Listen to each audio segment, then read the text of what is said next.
안녕하세요. 자본주의에서 조기 은퇴하고 싶은 굴비입니다.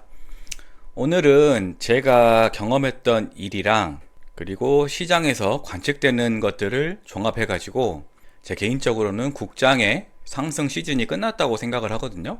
그거에 대한 이야기를 한번 해볼 건데, 그 부분이 듣고 싶으신 분들은 타임라인에서 거기만 클릭해서 보시면 되고, 항상 그렇듯이 TQQQ랑 QLD 매매 현황 보고 가시겠습니다.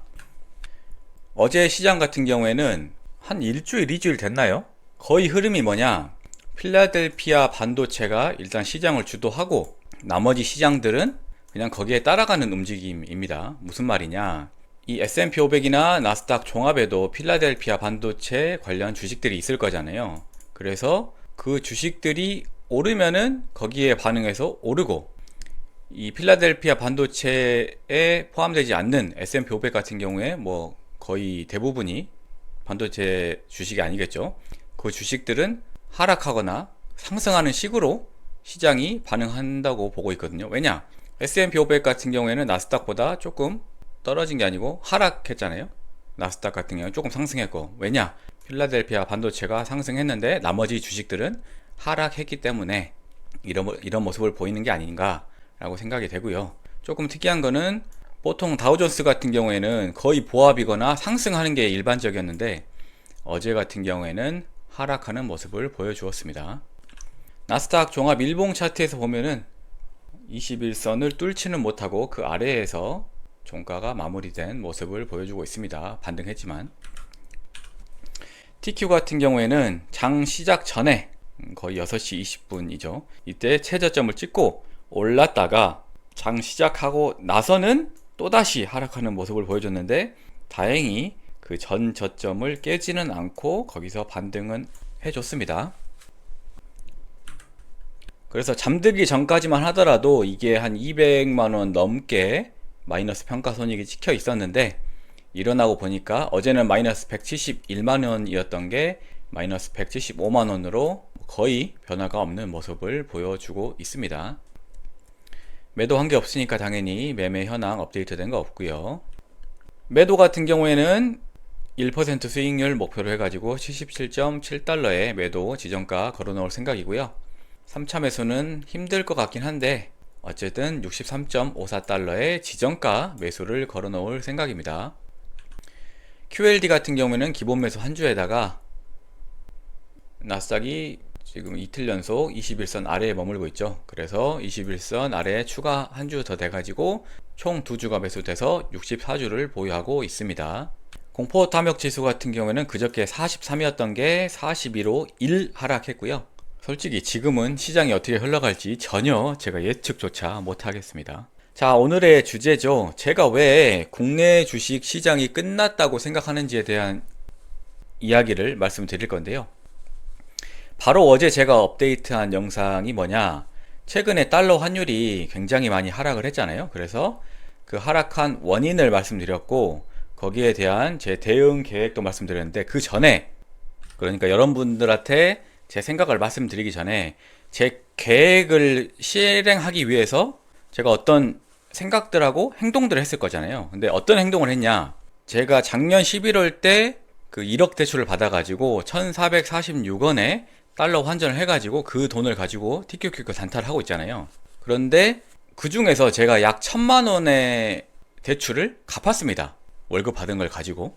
그래서 이게 예전에 1억 2천까지인가 신용대출이 나온다고 돼 있었으니까 이 갚은 돈에 대해서라도, 아니면은 더 나아가서 예전에 1억 2천, 1억 3천까지 빌릴 수 있었으니까 이 신용대출 한도를 늘리기 위해서 제가 제 거래은행에 전화를 했거든요.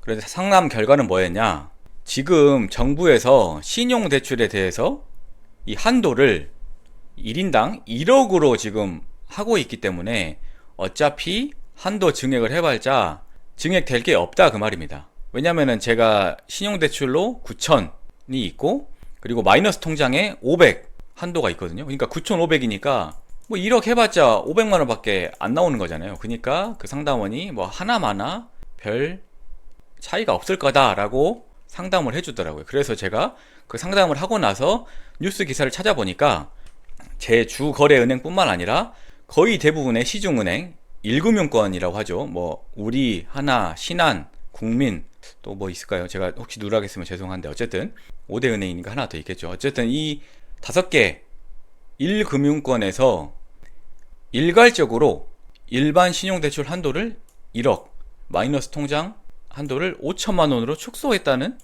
기사가 지금 나와 있습니다. 근데 왜 이렇게 1억으로 축소했냐?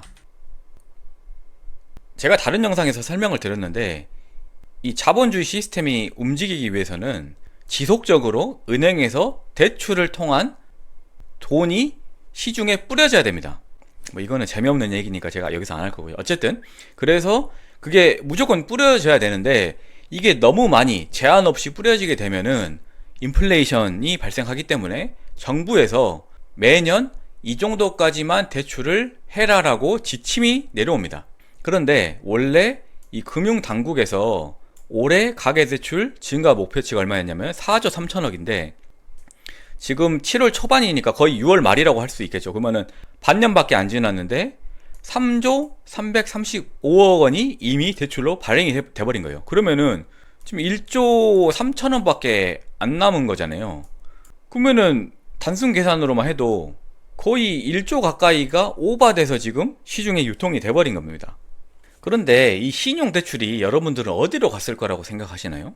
저는 당연하게도 이 오버되는 신용대출, 오버되는 것뿐만 아니죠. 사실 거의 대부분의 이 신용대출은 주식시장, 더 정확하게는 국내 주식시장으로 흘러 들어갔을 거라고 생각을 합니다. 그런데 앞서도 말씀드렸죠. 돈이 너무 많이 풀리게 되면은 인플레이션 압력이 발생하기 때문에 정부는 이 통화 발행량을 조정할 수밖에 없고 그래서 그 지침이 시중은행으로 내려갔는데 그 말은 뭐냐?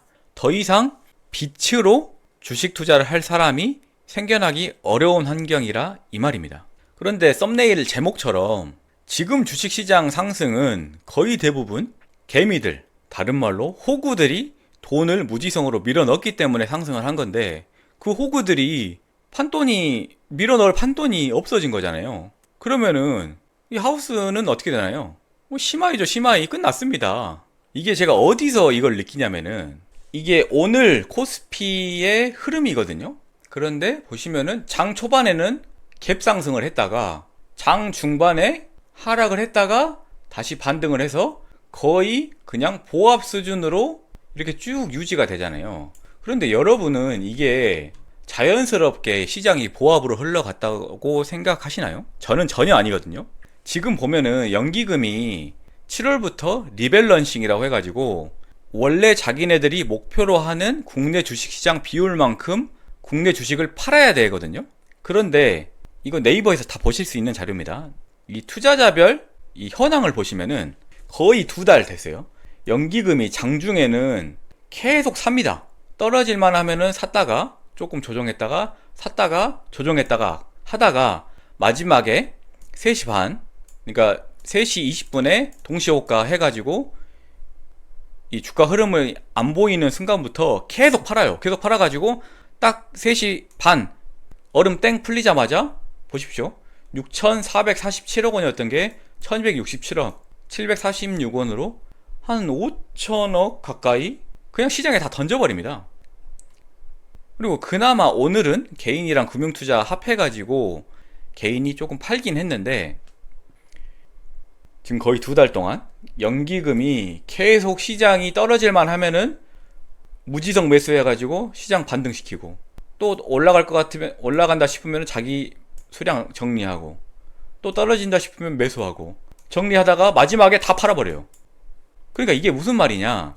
더 이상 개인들이 이 시장 상승을 견인하지 못하니까 연기금이 이거 폭락 막으려고 일부러 이렇게 시장 조작을 하는 겁니다.